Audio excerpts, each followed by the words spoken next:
Wato kamar yadda kuke gani waɗannan su ne fina-finan da za a antayo muku.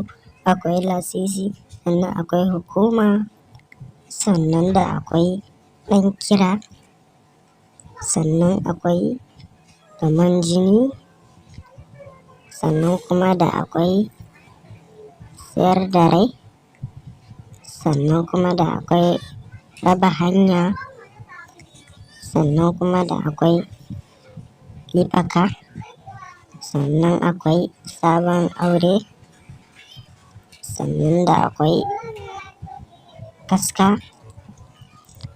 sannan kuma da akwai makoma, sannan da akwai farin kai. So kamar yadda kuke gani waɗannan su ne fina-finan da za a antayo muku kenan a wannan satin. Yana da kyau ku je ku kalla. Sannan a cikin fina-finan akwai wanda ake yawan tallamin nasa wato lasisi. Wannan fim ne mai kyau, ya kamata ku kalla.